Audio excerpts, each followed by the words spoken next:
Landon Price didn't say a word. He just walked past and dumped an entire tray of mashed potatoes and milk down Elijah's back. The cafeteria froze.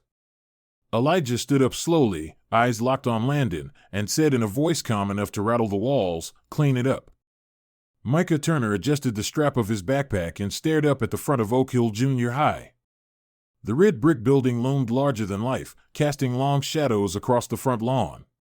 His younger brother Elijah stood beside him, his hood up despite the morning sun, eyes scanning the students streaming through the front doors. "You ready?" Micah asked, his voice low. Elijah gave a single nod, his jaw tight. Neither of them spoke another word. They had done this before, walked into unfamiliar hallways, been the new faces in old systems. But this one felt different. Spokane Valley wasn't like Richmond. It didn't have the sounds of their old neighborhood, the rhythm, the noise. It was quieter here, cleaner maybe, but colder too. Not the temperature, something else. Something underneath. Patrice Turner, their mother, had said this was their fresh start. She had meant it with love. A full-time nursing job at Ridgeview Medical, a modest 2-bedroom rental just 5 miles from the school, and the hope of calmer days. "People are friendlier here," she had said while unpacking boxes last week. More laid back. But even she had noticed the way the neighbors watched them unload the car, curious but cautious, like they weren't quite sure what to make of a black family moving in next door. Micah had seen it too, had caught the way the woman across the street smiled with her mouth but not her eyes. Elijah had said nothing then. He rarely did. Inside the school, the energy shifted. The hallways buzzed with the controlled chaos of teenagers, laughter echoing off the lockers. But the moment Micah and Elijah stepped inside, a hush followed them, not loud or obvious, just enough to notice. Students looked. Not all, but enough. Quick glances, side eyes, the kind of attention that lingered a second too long.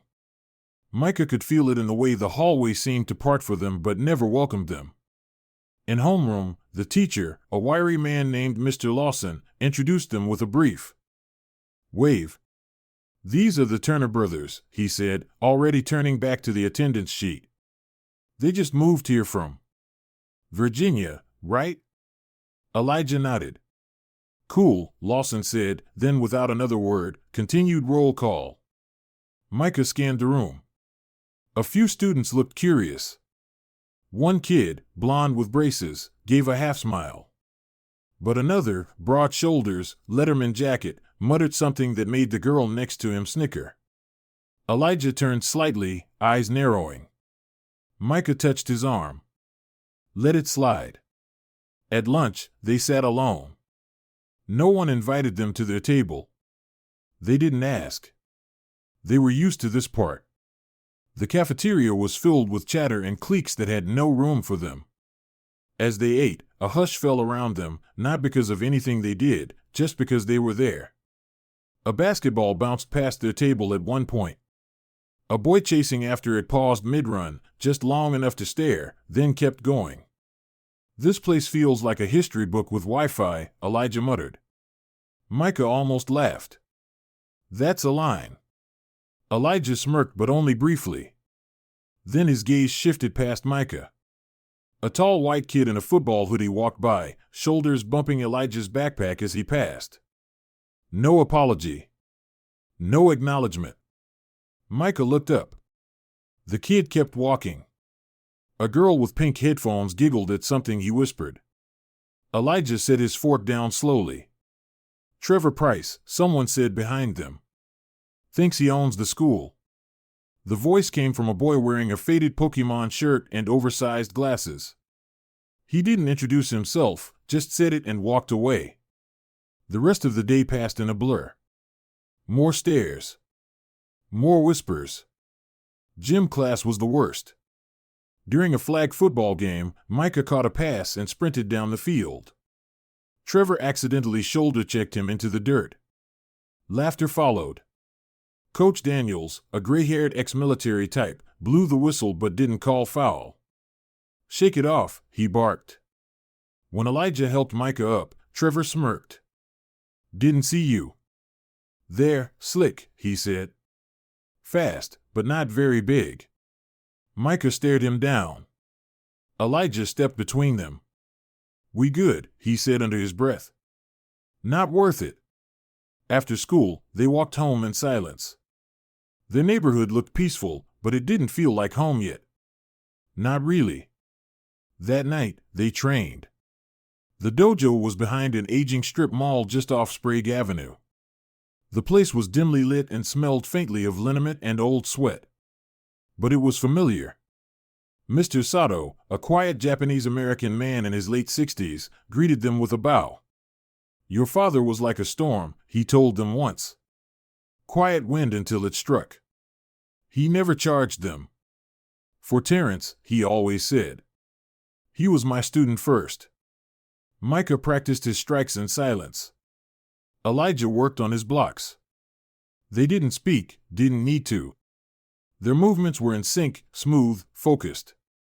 This was the one place they didn't have to explain themselves. Mr. Sato watched from the corner, arms crossed, nodding slowly. Your power is not in your fists, he said softly. It's in your patience. Your control. Micah nodded. Elijah didn't respond, but his kicks came sharper, cleaner.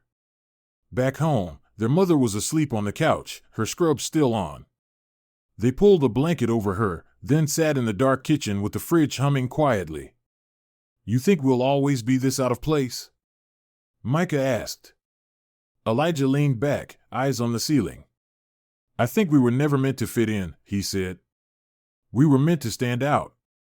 Micah smiled faintly. That sounds like something Dad would have said. He did, Elijah replied. Right before I broke a board in half and cried about it for an hour. They both laughed. It was the first time all day they felt normal. The next morning, it started again. Trevor accidentally bumped Elijah in the hallway. No teacher saw. A crumpled note was left in Elijah's locker. Thick black marker, you don't belong here. No name. No signature. Just hate. Elijah folded it, tucked it in his pocket, didn't say a word. Micah noticed. You good? Elijah shrugged. Noise. That day in English, someone had drawn a monkey in Elijah's textbook with the words, "Which one are you?" scrawled underneath. Elijah didn't flinch. He just closed the book, put it in his bag, and kept his hands on his desk. Micah saw Trevor watching them from across the room. That smile again. That smirk that said, "What are you going to do about it?" They didn't answer. Not yet. That night, Mr. Sato gave them extra time on the mat. You both hold back, he said. I can see it. You're afraid if you unleash, you won't stop. Micah met his eyes. We're trying to be better. No, Mr. Sato said gently. You're trying to survive. But don't let fear of their ignorance become your weakness. Use it. At home, Patrice asked about their day. They lied. Said it was fine. Said school was just school. She didn't believe them, but she was too tired to push. The next day, Elijah found his backpack open and his lunch missing. Someone had poured milk inside. He cleaned it up without a word. The day after that, someone whispered the N-word behind Micah as he walked by. The whisper wasn't loud, but it was loud enough. No one got punished. No one even blinked. Micah clenched his fists in the bathroom, stared into the mirror. They want us to snap, he whispered. They want to say, see? Angry. Dangerous. Elijah stood in the doorway. So we don't give them what they want. Micah nodded. We wait. Elijah's voice was calm. But not forever. The day it broke them wasn't loud. It wasn't dramatic. It was a moment so small it could have been missed. But it wasn't. And what followed would change everything. It started with a tray of mashed potatoes and milk. The day after Micah whispered in that mirror, they want us to snap, the universe gave them an invitation to do exactly that. Lunch hour at Oak Hill Junior High was its own kind of battlefield, loud, chaotic, tribal. Tables were claimed and guarded like territory. Micah and Elijah had been eating in the same corner since day one, away from the main flow, heads down, eyes up. They didn't need to be told they weren't welcome. Every sideways glance and half-mumbled joke had already said it. But they didn't run. They stayed. They watched. They waited. And today, they were done waiting. The cafeteria roared with voices and clinking trays as students lined up for overcooked chicken nuggets and plastic fruit cups. Micah was halfway through his sandwich when he saw Landon Price coming. Broad shoulders. Varsity jacket. Swagger that filled every inch of space around him. A couple of his football buddies trailed behind him, laughing about something one of them showed on a phone. Landon's eyes locked onto Elijah, who was sipping his juice box with the kind of stillness that always made Micah nervous. That calm before the storm quiet. Landon didn't say a word. He just walked past their table and, without breaking stride, tilted his tray ever so slightly. Mashed potatoes and warm milk dumped over Elijah's hoodie, seeping down the back, onto his chair, the floor. It happened so fast, some kids didn't even register it.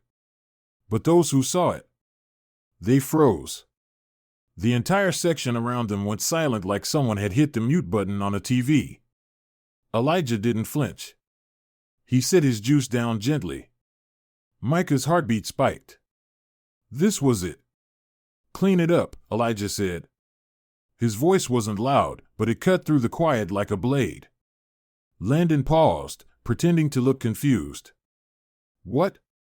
Micah was already on his feet, standing beside his brother. He said clean it up, he repeated. Landon laughed. I think you misunderstood. That was an accident. Nah, Elijah replied, his voice steady. You don't accidentally spill a tray over someone you've been shadowing for 3 weeks. Landon's smirk faltered. Around them, kids whispered. Phones came out. Fingers hovered over record buttons. Micah caught the subtle shift in Landon's shoulders. He was ready to escalate. But before anything else could unfold, a shrill whistle cut through the air. Coach Daniels stormed over from the faculty table, his face flushed. Everyone sit down. Now. Micah and Elijah didn't move. I said, we heard you, Elijah replied, eyes still locked on Landon. We're good. Coach Daniels stared at them for a beat, then turned his attention to Landon. Get a new tray. You just wasted your lunch. Landon backed away, not before muttering something under his breath. Micah caught the tail end, got a little fight in him after all. Coach Daniels didn't address the spill. Didn't ask if Elijah was okay. He just walked away. Micah looked at his brother. You sure you're good? Elijah peeled off the soaked hoodie, revealing the black t-shirt underneath. His jaw was tight. I'm tired of being polite. That night, their mother noticed something in Elijah's silence, but when she asked, he just said, rough day. She didn't push. They went to the dojo instead. Mr. Sato didn't ask questions either. He just watched them train, silent, deliberate, sharp. Kicks that landed harder. Blocks that came faster. Your energy's different tonight, he said. Micah wiped sweat from his brow. Someone tried us. Mr. Sato nodded slowly. And? We didn't swing, Elijah said. But we didn't stay quiet either. The old man smiled faintly. Sometimes, silence makes more noise than shouting. The next day, whispers followed them through the halls. Not hate this time, curiosity. Rumors had already spread. Landon Price got checked by the Turner brothers. Some said Micah had cursed him out. Others claimed Elijah flipped a table. None of it was true, but the truth didn't matter. What mattered was that people were watching now. Teachers too. And not in a good way.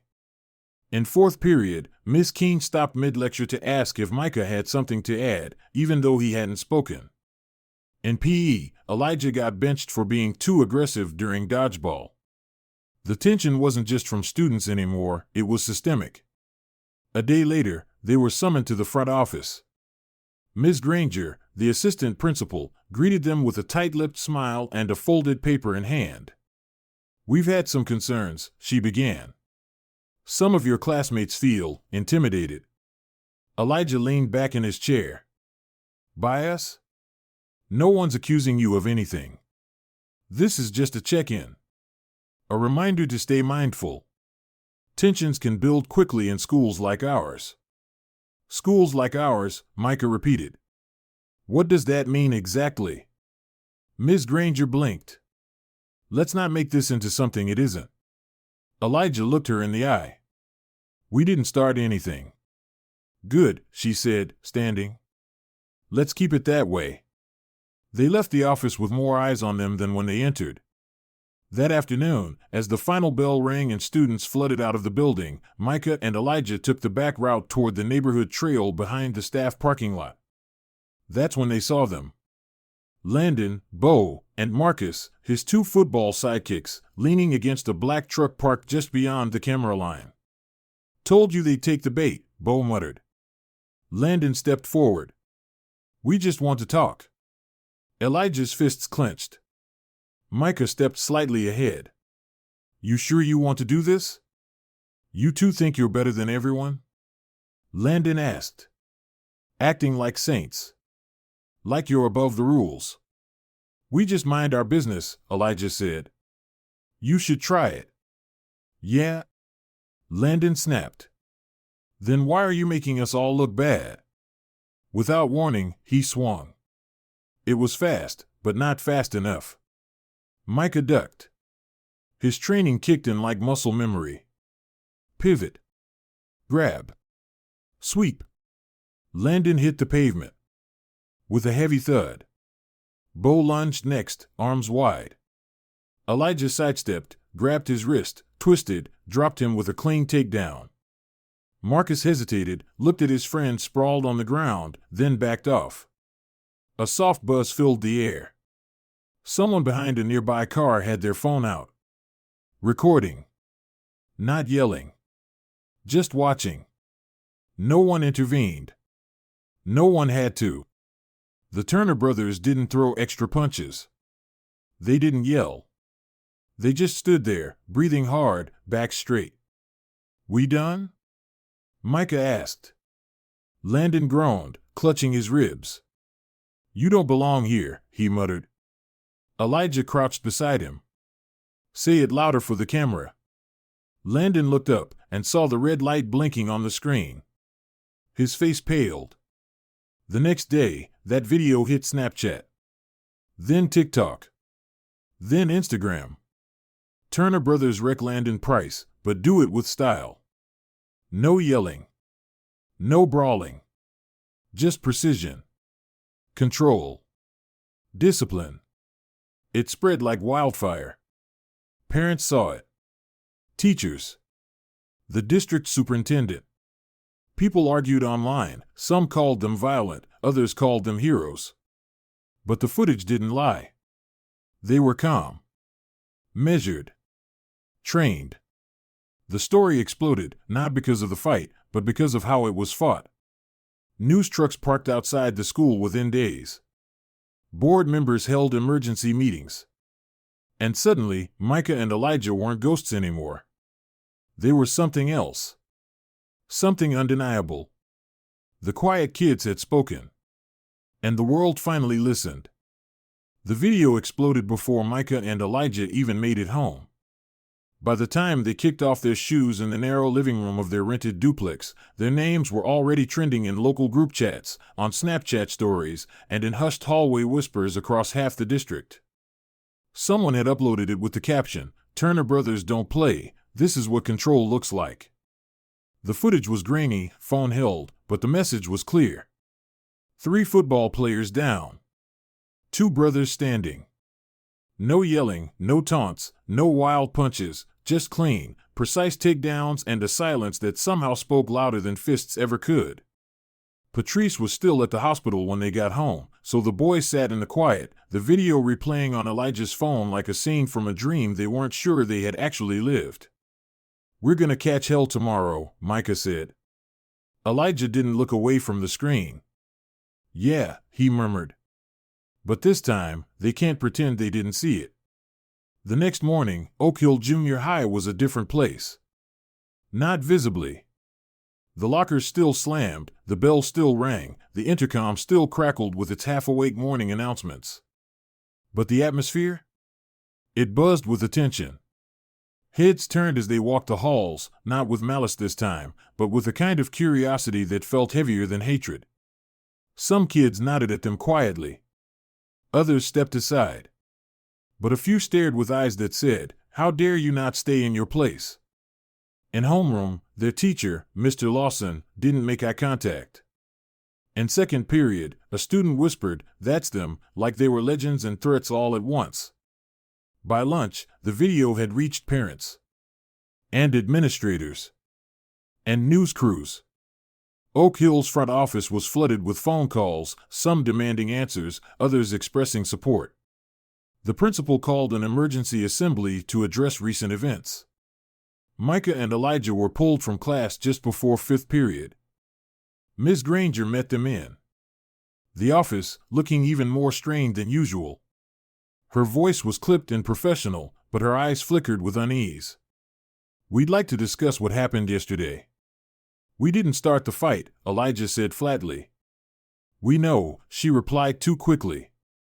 "But there are optics to consider. The footage, while compelling, has stirred quite a reaction." "You mean people finally paid attention?" Micah asked. "We're not here to debate tone," she said. "We're here to make sure you understand how serious this is." Elijah folded his arms. "We do. That's why we didn't hit first."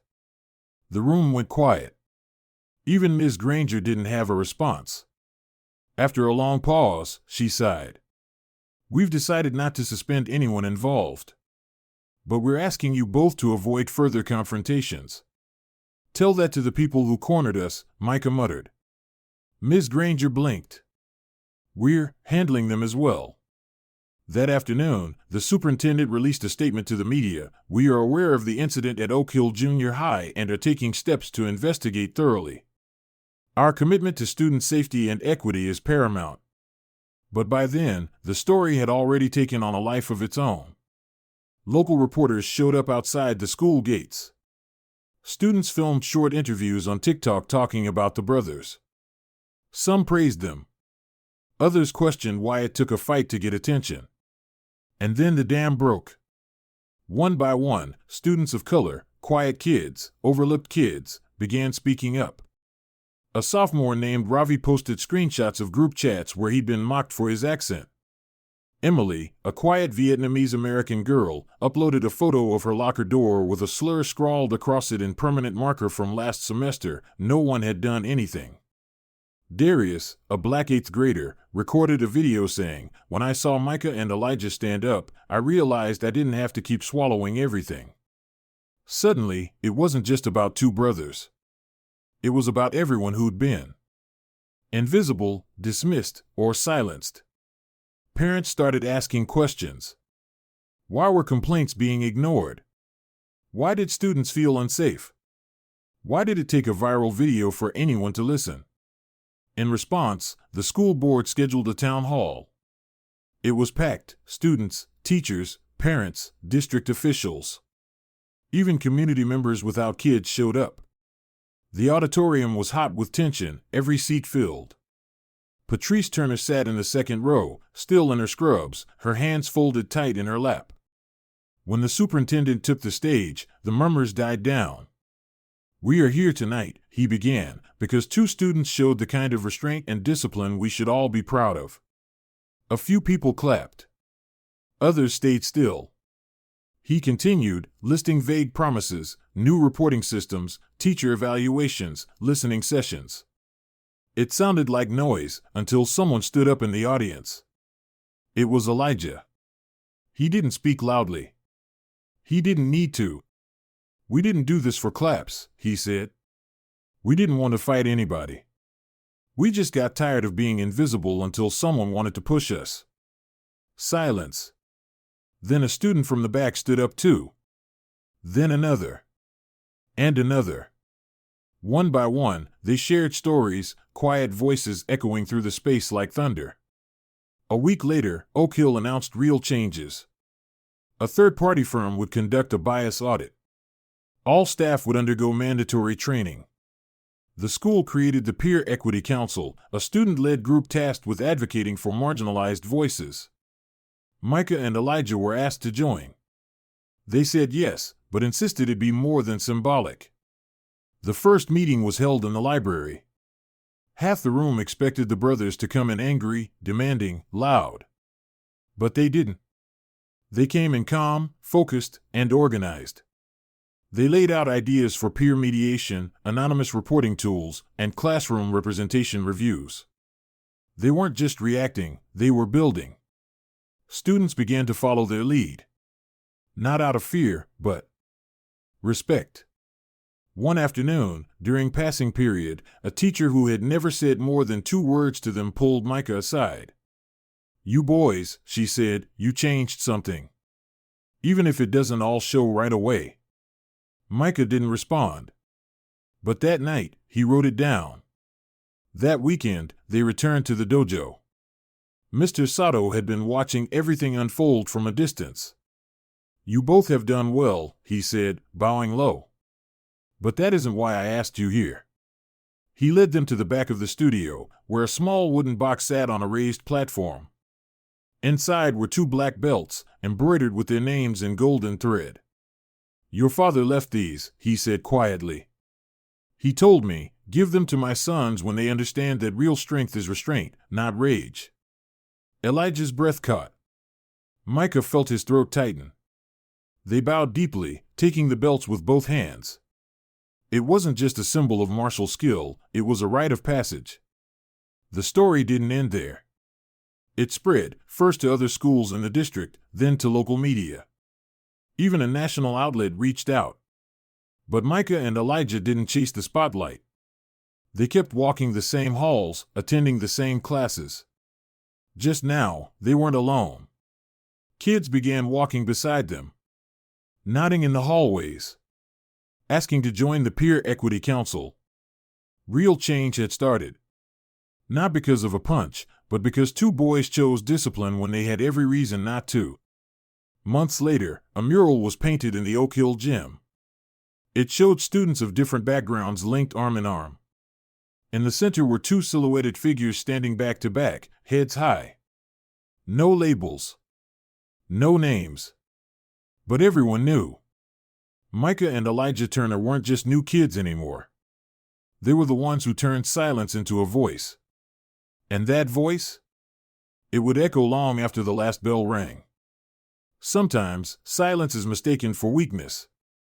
But as this story shows, silence, when rooted in strength, discipline, and purpose, can become the loudest declaration of who we are and what we stand for. Micah and Elijah Turner didn't choose to become symbols of change. They didn't seek the spotlight, the headlines, or the applause. All they wanted was peace, respect, and the right to walk through life without constantly defending their right to exist. But when pushed, they didn't explode, they stood. And in standing, they made others see. As the author of this story, what I hope you take away is this: real strength doesn't always look like retaliation. Sometimes, the greatest power is in restraint. It's in knowing who you are, even when others try to define you. It's in choosing to respond with discipline instead of destruction, with clarity instead of chaos. Micah and Elijah's journey teaches us that change doesn't always start with big speeches or grand gestures. It often begins quietly, with the courage to say, enough, and the wisdom to act with purpose. And when enough voices rise, one student, one story, one moment at a time, that quiet becomes a movement. To the students who feel invisible, misunderstood, or underestimated, you don't have to shout to be heard. You don't have to fight to be seen. But you do have to believe that your voice matters. And when the time comes, speak not just with words, but with integrity, discipline, and truth. To the educators, parents, and community leaders, listen. Watch. Pay attention not just to the loudest voices in the room, but to the quiet ones who carry strength in their silence. Ask yourself not just how students behave, but why they behave that way. Change doesn't happen when we punish those who speak out, it happens when we hold space for them to be heard. And finally, to everyone who listened to this story today, from all of us at US Instructive Stories, thank you. Thank you for being a part of a community that values justice, growth, and the kind of storytelling that doesn't just entertain, but enlightens. If this story moved you, if it made you reflect or feel something real, we encourage you to share it with someone who needs to hear it. Because stories like these don't just live on the screen, they live in classrooms, cafeterias, parking lots, and living rooms across America. Let's keep building a world where silence doesn't mean surrender, and where strength looks like standing tall, even when you're standing alone. Until next time, stay aware, stay strong, and never underestimate the power of a quiet voice with something true to say.